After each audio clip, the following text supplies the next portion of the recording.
Hey everybody, Fishman here. Welcome to another video. This is Fishing Blog number 73. And before I get started into today's video, I'd like to apologize to those of you who are following the other channel. It was halfway through Saturday before I realized I hadn't done the narration for Saturday's video yet. So obviously I've missed that one. And again, my apologies, but I'll definitely have one up for you for next Saturday. As you can see here, this is the first of the new setups for my new guppy breeding program, and they have another batch of fry, which is not entirely unusual, even though they both have had batches within the last month. They have had another one. Now, if you look in here, you'll see part of the explanation for that. You'll see some lighter colored ones, I call blonde ones, and then you're going to see the darker ones. And that is because guppies get multiple impregnations, pretty much hourly, by the way, if you look at the way they act in those tanks. And as they mature, the eggs, they'll drop, small batches at a time, even though that one was pretty large. And that means they're still pregnant, and they'll have more a little later on. As you can see here, there are guppies, fry still in the background there. And I couldn't be more pleased about this. This is doing really well. One of the downsides is I am running a little bit of low on space in this tank. So I'm definitely going to move some of these plant boxes over into the newest of the guppy breeding setups I have and give these fry a little bit more room, because there's definitely quite a few in here. And here is the new setup, and as you can see, there's plenty of room for a few extra plants. And also I want to put a little bit more cover in here, because if you look at these females, they're definitely getting that box shape. One or two for sure. And then basically means probably by next week I'll have fry from here too. Which of course means I'm going to need even more space in the fry tank, and something I'm definitely going to need to keep an eye on. Which brings me to a question I got from a viewer, and that is from Koi Run. He wanted to know what I considered an overstocked tank.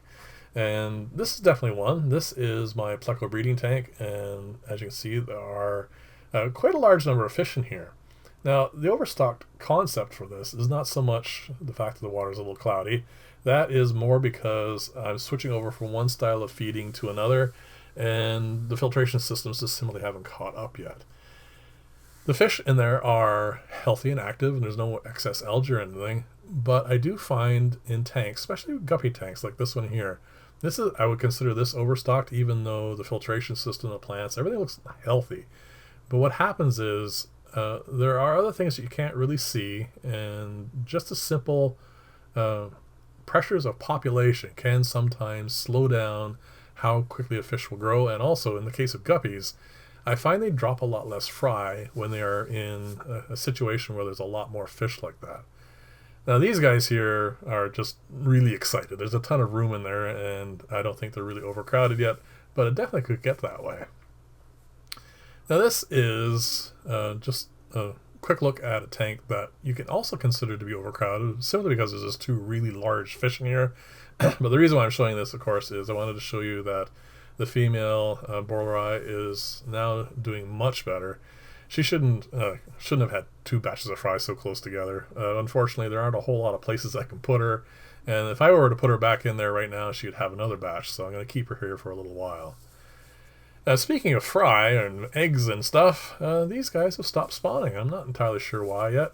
It is a lot cooler in my fish room at the moment. I think maybe just that 2 or 3 degree drop in temperature has stopped them from being stimulated. I'm not sure. We'll find out. I'm going to crank up the heater a little bit, give them a water change, and we'll see what happens. Now, I'm showing you a clip of this, even though you just saw it on Wednesday, because I didn't show you at the time the aquarium it's filtering. And as you can see, the tank is nice and clear, and it's doing a great job, even though it is the sole filter for this tank. I know there's only a pair of Bolivian rams in here and a pair of Plecos, but it still keeps the water nice and pristine, and I'm not entirely sure I'm going to keep these guys in here. I think I might move them out into something else, but we'll have to see for that. This is the palliodarium, and I wanted to show you the peace lily because it is starting to really take off. And I think it's going to be a really nice centerpiece for this tank. And of course, I still have lots of work to do for getting the rest of the Java fern wired up to those branches in the back.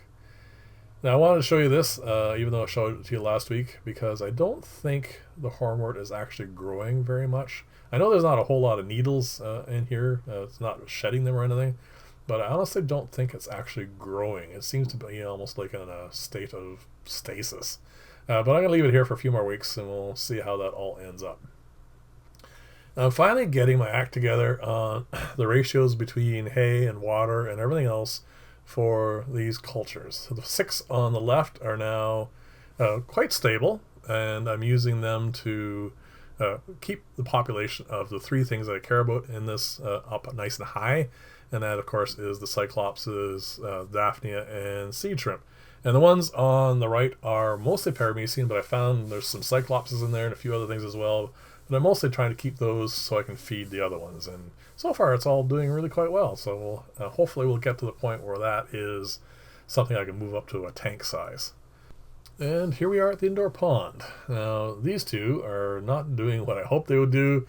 I have introduced them together, and they get along for a little while, and then he just chases her into a corner. As you see, he has not built any bubble nests. I think what I'm going to have to do is take this out and put him in a separate aquarium and take care of all that there, because I don't really want to change how this pond is set up, because I really like the look of it, and the white cloud mountain fish are doing really well in here, and I just, like I said, I don't want to change any of this. So it's probably easier for me to just set up a separate aquarium for them and try breeding them again, but in a more controlled environment for them. So much for that moment, but we'll see how that all goes. And you can see the terracotta flower pot filter is doing perfectly fine. Haven't seen any die off any of the lily in there, but again, a little early to tell on all these things. But I do like the look of this, and again, I said I don't want to change all this setup for the bettas, so we'll have to wait and see on those in a different setup. Maybe he just doesn't want to do what he needs to do. Anyway, we'll see how that all goes. So this is the big brother version of the planter / box filter, and as you can see, there's going to be a few new sprigs there, and everything else is fine. It's just, again, just getting set up, and we'll see how that does long term. I'm not really thinking that's going to be an issue at all, but anyway, it's keeping the tank healthy. As you can see here, all the fish are doing really well. I still have to do the landscaping, or aquascaping, I guess I should say.